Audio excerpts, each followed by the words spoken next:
on va s'intéresser à une personne qui s'appelle Jérôme Besnard. Donc, cette personne, Mister Jérôme Besnard, moi, je ferai une vidéo sur toutes les personnes qu'on poursuit en justice en France et je vais détailler un petit peu qui ils sont et quelle est leur relation avec le Maroc pour que vous compreniez bien qui sont les personnes qui s'attaquent à nous. Là, c'est les petits soldats hein, qu'on a envoyés contre nous sur le territoire français. Je vous épargne ceux qui nous attaquent d'Israël et les politiciens et les institutions et certaines personnes dans les institutions impliquées en France. Ça, on verra plus tard. Ça, c'est le gros gibier. Là, je vous parle des petits soldats qui ont été envoyés pour nous diffamer. Ces gens-là pensaient qu'on n'avait pas l'asile politique, donc ils essayaient de genre qu'on l'ait pas en France et nous décrédibiliser, nous virer du territoire. Alors, malheureusement pour eux, on est protégés par l'ONU. Leurs petites magouilles n'ont pas marché comme ils le voulaient. Donc cette personne, Jérôme Besnard, nous a affreusement diffamés dans un magazine un peu situé, enfin, plutôt à droite, qui s'appelle, je crois, L'Incorrect. Alors un article diffamatoire contre Dounia et moi-même, assez terrible. Donc, ils s'en prend à toutes les personnes épris de liberté concernant le sujet marocain. On se demande pourquoi. Bon, Jérôme Besnard, ça sonne pas très arabe, ni rebeu, ni marocain. Donc, on se demande pourquoi il fait ça. Morocco Gate, Filali Gate, on se pose des questions. Alors, suspendre les accords de l'UE avec le Maroc est justement l'une des exigences de l'Algérie via notamment le biais des activistes du Polisario. Oh, surprise, quel hasard, les parents de Mademoiselle Dely sont d'origine algérienne. Et qu'est-ce que ça peut te faire que ses parents soient d'origine malgache, algérienne ou je ne sais quoi? Mais occupe-toi de ton pays, pourquoi tu viens parler du Maroc, du régime marocain, tu le défends de cette manière, un régime criminel, dictatorial. On se pose des questions, monsieur Jérôme Besnard. Veuillez répondre à nos questions. Parce que là, vous nous avez pris pour des gnous, pour des sortes de réfugiés bas de gamme, comme vous pouvez imaginer, comme imaginent, je pense, certaines personnes, comment dire, à connotation peut-être raciste, pour diminuer les gens à ce point, pour les écraser à ce point. Après, on a compris que ces gens-là font partie d'une machination qui a été bien orchestrée par certains services, évidemment marocains et d'autres contre nous, et dont je pense très sincèrement, monsieur Jérôme Besnard en fait partie avec toutes les personnes avec lesquelles nous sommes actuellement au tribunal. Alors, on va écouter pourquoi monsieur Jérôme Besnard s'en prend à madame Karima Dely, qui est députée vert, je pense. Alors, on va l'écouter. La situation est grave. Nous avons été trahis par certains de nos collègues qui ont préféré le Qatar, qui ont préféré le Maroc au projet européen. Ils sont mis hors d'état de nuire. La justice s'y emploie. Faisons-lui confiance. Mais nous héritons de ce grand gâchis, de ce sentiment de défiance générale, alors même que la guerre est aux portes de l'Europe, qu'on doit montrer un front commun, infaillible, face aux puissances étrangères qui veulent nous déstabiliser. Alors, oui, vous l'avez dit, il faut renforcer les règles de transparence, évidemment qu'il faut le faire. Nous avons des groupes d'amitié avec des pays tiers. Rappel important, les pays sont des lobbies, ce sont des lobbies puissants. On ne peut plus continuer d'avoir des groupes d'amitié avec des lobbies. Cela doit cesser immédiatement. Nous devons aussi nous réinterroger tous sur nos liens et nos travaux passés avec ces pays. Je veux vraiment insister sur l'urgence de geler nos travaux avec le Qatar, avec le Maroc. Je l'ai fait dans ma commission transport dans le cadre de l'accord aérien qui nous lie avec le Qatar. La procédure est suspendue, mais l'accord est toujours en vigueur. On marche sur la tête. Donc vous l'avez compris, nous devons aller vite. Alors mettons en place une haute autorité sur la transparence de la vie publique, mettons en place une commission spéciale pour prendre la mesure du phénomène et arrêter sa propagation. C'est à ce prix que nous restaurerons la confiance des citoyens, non seulement vis-à-vis du Parlement européen, mais de l'ensemble des institutions européennes. Je vous remercie. Bravo les Verts, bravo l'extrême gauche. bizarrement parce que la dame, la demoiselle, elle parle du Qatar et du Maroc.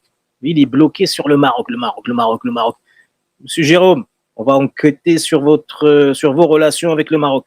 Et après, on en fera des vidéos, on en fera des articles sur notre journal Waqaia Maghribia. On va pas vous lâcher, monsieur Jérôme. Ah, il faudra s'expliquer, nous expliquer pourquoi vous avez fait un article diffamatoire sur nous lors de la campagne internationale qu'il y a eu contre nous après l'article de Libération, évidemment orchestré par le Maroc. Pourquoi cette même période, vous avez écrit un article diffamatoire sur nous? Il y a Samia Daoudi ou je ne sais quoi. Enfin bon, je vais faire une vidéo, je vais faire un live spécial sur toutes ces personnes. Donc ça, c'était juste un prélude, Monsieur Jérôme. Monsieur Jérôme, c'était un prélude par rapport à ce qui va arriver. Ce qui va arriver. Les vidéos vont sortir. On va s'occuper de faire notre travail de journaliste, vous concernant, Monsieur Jérôme, et toutes les personnes qui nous ont attaqués en France. Parce qu'au-delà de la justice, il y a le travail journalistique à faire pour faire comprendre au monde, pour essayer de comprendre nous-mêmes pourquoi vous vous attaquez à des réfugiés politiques marocains. Pourquoi ça vous dérange qu'on travaille sur le Maroc? Monsieur Jérôme, attendez-vous à de jolies surprises bientôt. En tout cas, je vous appellerai, bien évidemment. Je dois faire mon travail dans une certaine neutralité pour avoir votre point de vue, si vous voulez bien répondre. Donc, on est là, les amis. Alors, écoutez-moi, ça, c'est incroyable. Là, je ne peux pas accuser, comment dire, je ne peux pas donner mon avis totalement. Hein. Sinon, on va avoir un procès pour diffamation qu'on est certain de gagner. Mais je vous laisse juge. Je lirai vos commentaires de la situation. Ce député français, je pense qu'il est d'extrême droite. Hein, je ne suis pas sûr. Vous allez voir. Écoutez-moi ça, c'est incroyable. C'est après la décision de tous les députés européens, de tous ces beaux pays qui ont voté cette sentence contre le régime marocain pour le non-respect des droits de l'homme. Commencer ce discours en disant que nous nous réunissons pour condamner les pratiques d'un pays qui brime les droits de l'homme, oppresse les voix contestataires et participe à la déstabilisation de l'Afrique. Mais alors, cela signifierait que nous parlons ici de l'Algérie. Or, la gauche européenne ne condamne jamais l'Algérie et l'Union européenne lui passe tout en espérant son gaz. À la place, nous débattons du Maroc, qui est pourtant un des pivots de notre partenariat stratégique en Afrique. Qu'y a-t-il dans cette résolution? L'affirmation que M. Radi ne serait pas un violeur. Comme chacun d'entre vous, je n'en sais rien. En revanche, à la différence de la majorité de cette Assemblée, je ne considère pas que les décisions de la justice marocaine, que les accusations de la victime du viol valent moins que les communiqués d'Amnesty International ou d'Human Rights Watch. Le récent exemple des pratiques de l'ONG Fight Impunity devrait d'ailleurs avoir alerté chacun d'entre nous sur le crédit que nous accordons systématiquement aux ONG. Comme les États, elles ont leurs intérêts et leurs limites. Si M. Radi est victime... C'est incroyable ce qu'il vient de dire. Genre, les ONG, il ne faut plus les entendre. C'est bien des institutions qui sont là pour parler des droits de l'homme, pour établir des faits. Lui, il dit quoi? Il ne faut plus entendre les ONG. Non, c'est bon. Faut juste gérer avec le Maroc, prendre son argent et c'est bon. Le reste, c'est pas intéressant. Là, il parle d'une dictature. Hein. Quand il parle de la Russie, c'est des attaques au missile Scud. Et quand il s'agit du Maroc, non, on touche pas au Maroc. Donc, ces gens-là choisissent leur ennemi. Pour quel intérêt? Le leur, celle du pays où ils sont. Enfin bon, c'est kafkaïen comme réaction. On va réécouter ici la moitié. Ou d'Human Rights Watch. Victimes du viol valent moins que les communiqués d'Amnesty International ou d'Human Rights Watch. Le récent exemple des pratiques de... Alors, ce personnage parle de la justice marocaine, comme s'il parlait d'un pays où la justice existait. Enfin bon, c'est assez hallucinant. Les victimes du viol valent moins que les communiqués d'Amnesty International ou d'Human Rights Watch. Le récent... Victime du viol. Donc là, il défend... J'ai fait un documentaire sur Omar Radi que je suis en train de boucler, vous allez voir, c'est incroyable. Il défend la présumée victime de Omar Radi. No comment. L'exemple des pratiques de l'ONG Fight Impunity devrait d'ailleurs avoir alerté chacun d'entre nous sur le crédit que nous accordons systématiquement aux ONG. Comme les États, elles ont leurs intérêts et leurs limites. Si M. Radi est victime d'un complot, c'est à ses avocats et au peuple marocain de le démontrer. Et ce n'est pas au Parlement européen de s'essuyer les pieds sur la justice marocaine.